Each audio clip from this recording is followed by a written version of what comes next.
how do you know Jesus? How do we know Jesus? Not how do we know about Jesus, not how do we know facts about him, or how do we know specific quotes of his, not how do we know Jesus as a historical figure, but how do you know him? Think about it this way. I could tell you everything there is to know about LeBron James without ever actually knowing him, couldn't I? I could list off all of his stats, his points per game, his rebounds, his assists, his MVPs, all-star game appearances, NBA championships. I could even tell you about his personal life, where he's from, the high school that he went to, his family, his kids' names, that he married his high school sweetheart. I could tell you all of those things about LeBron, but if I've never actually met him, do I really know him? Because no matter how much information I know about someone, it could never replace the experience of a relationship with them. Think about what happens the first time you get a boyfriend or a girlfriend.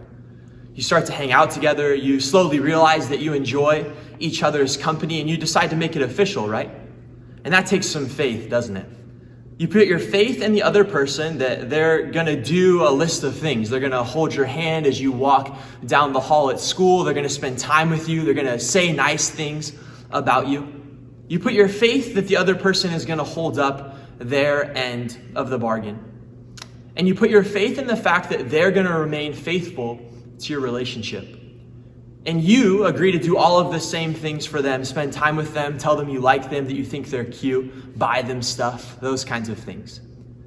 But something really interesting happens once all of those decisions have been made with that person. You start to change the way you spend your time. You start spending less time playing video games and watching Netflix by yourself. You start spending less time with your own friend group, and you start doing more and more and more things together with that person. And we do all of these things for a boyfriend or a girlfriend because they're important to us, right? We've made a commitment to them. We rearrange our schedules and how we would normally live our life so that we could be with that person as much as possible. Now, maybe you haven't caught on to the analogy I'm trying to make yet, so I'm just going to go right out and say it. That's a lot like how a relationship with Jesus works too. Remember the question I asked at the beginning of this video? How do we know Jesus? How do you know Jesus? Not how do we know about Jesus, but how do we know him and have a relationship with him? I want to read you these words from 1 John chapter 2, verse 3, and it goes like this. It says, "And by this we have come to know Jesus, if we keep his commandments. Whoever says, 'I know him,' but does not keep his commandments is a liar, and the truth is not in him. But whoever keeps his word, in him truly the love of God is perfected. By this we may know that we are in him. Whoever says he abides in Jesus ought to walk the way that he walked." John is reminding us of a truth that many people have forgotten. Following Jesus, becoming a Christian, is about so much more than simply placing our faith in the forgiveness of sins. A relationship with Jesus looks like a life that abides in him. It looks like a life where we do our very best to live like Jesus lived. You know, I love that word abide. It's a really powerful word, and in 1 John chapter 2, it shows up 9 different times in the ESV translation. So I looked up the word, and I wanted to share some of the definitions of what it could mean.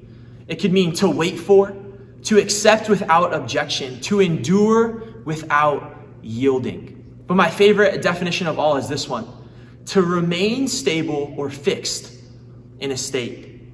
Whoever says he abides in Jesus ought to walk the way that he walked.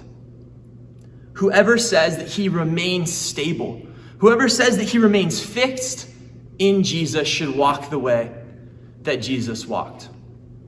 Let's go back to the boyfriend-girlfriend analogy for a second. Imagine you went around your school telling everyone that you had just started dating this person.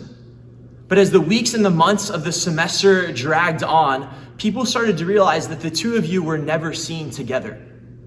People would start to realize that nothing in your life had changed to signal the fact that you were in a relationship. And they would have every reason to doubt whether or not you were actually in a relationship. They would begin to question you and the authenticity of your word. Now, I'm not saying that Jesus is our boyfriend or our girlfriend, but I do know that he wants to have a relationship with us. And that relationship is a lot more than simply asking for the forgiveness of sins or for Jesus to show up when life is hard. A relationship with him is so much bigger than that. The evidence of a relationship with Jesus is walking the way that he walked. It's living the way that he lived. Billy Graham, one of the most influential Christian thinkers and speakers of maybe all of time, said these words. And he said them at Madison Square Garden in 1957 to a crowd of tens of thousands of people. And I can just imagine the tension in the room. He said this. He said, if there is no evidence of change in your life as a result of becoming a Christian, then you better check whether or not you're really saved. Because ultimately we have two options. We can love the world and walk in the ways of the world, or we can love God and walk in the ways of Jesus. Later in chapter 2 of John, verse 15, we read these words. It says, do not love the world or the things in the world. If anyone loves the world, the love of the Father is not in him.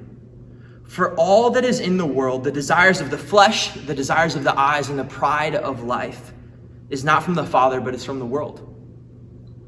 And the world is passing away along with its desires. But whoever does the will of God abides forever. There's that word, abides, again. It shows up again and again and again in John's letter. The world wants our heart.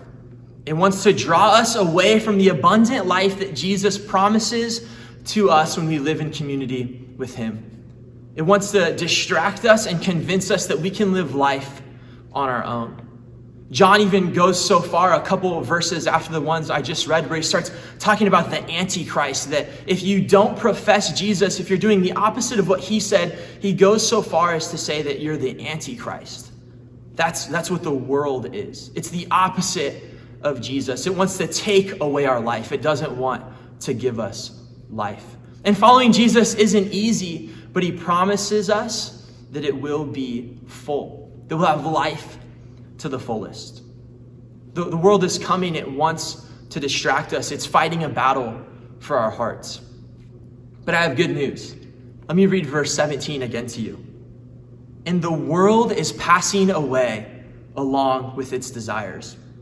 But whoever does the will of God abides forever. When we put our trust in Jesus, when we choose to walk in relationship with him, when we choose grace and love in the face of terrible circumstances, we are preparing ourselves for eternity. Because the world is passing away. The desire of the flesh, of the eyes, the pride of life, it's all passing away. It's all momentary. But do you know what will abide forever? Whoever does the will of God. Whoever walks with Jesus in spirit and in truth will experience eternity with him.